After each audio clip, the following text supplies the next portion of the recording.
Chapter 34, Section 2, The Nation's Cities Explode. In 1963, the African-American writer James Baldwin published an essay on what it was like to be black in the United States. Baldwin reminded his readers that blacks had waited far too long for equality. If the United States did not live up to its ideals soon, he warned, the result would be an eruption of violence. If we, and now I mean the relatively conscious whites and the relatively conscious blacks, do not falter in our duty now, we may be able, handful that we are, to end the racial nightmare. If we do not now dare everything, the fulfillment of that prophecy, recreated from the Bible in song by a slave, is upon us. God gave Noah the rainbow sign, no more water, the fire next time. James Baldwin, The Fire Next Time, 1963. Fire did indeed erupt as anger increased over the slow pace of progress and the federal government's weak support for civil rights. Beginning in 1964, African Americans lashed out in violent protests in cities across the country.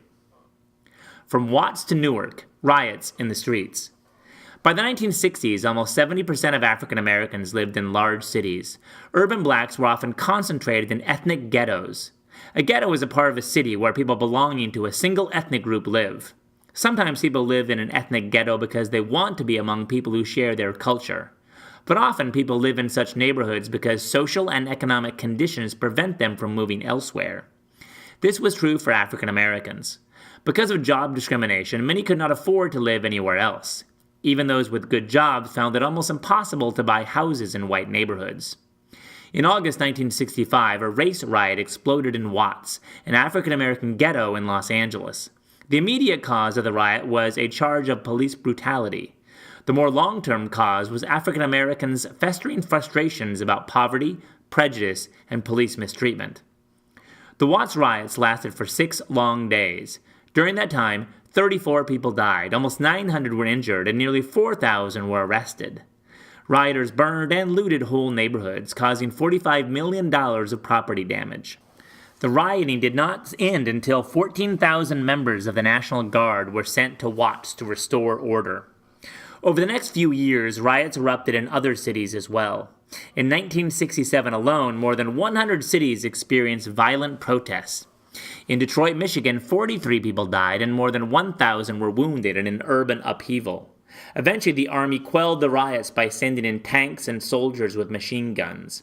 Riots in Newark, New Jersey lasted 6 days and resulted in many deaths and injuries. The Kerner Commission report, Moving Toward Two Societies. It was not until 1967, in response to the rioting that summer, that President Lyndon Johnson, also known as LBJ, established a National Advisory Commission on Civil Disorders to examine what had caused the riots. The mission came to be known as the Kerner Commission, after its leader, Illinois Governor Otto Kerner. Its final report, issued in 1968, concluded that our nation is moving toward two societies, one black, one white, separate and unequal. Looking deeper, the report found that riots were usually triggered by a specific event that touched off a reservoir of underlying grievances. Social and economic conditions in the riot cities constituted a clear pattern of severe disadvantage for Negroes compared with whites. Negroes had completed fewer years of education and fewer had attended high school. Negroes were twice as likely to be unemployed and were more than twice as likely to be living in poverty. Although housing cost Negroes relatively more, they had worse housing, 3 times as likely to be overcrowded and substandard. National Advisory Commission on Civil Disorders, 1968. The report pointed to unfulfilled expectations raised by the civil rights movement. When these expectations were not met, some African Americans had concluded that violence was the only way to move the system. The commission called on the country to address the inequalities that the riots had laid bare. It is time now to turn with all the purpose at our command to the major unfinished business of this nation, it urged.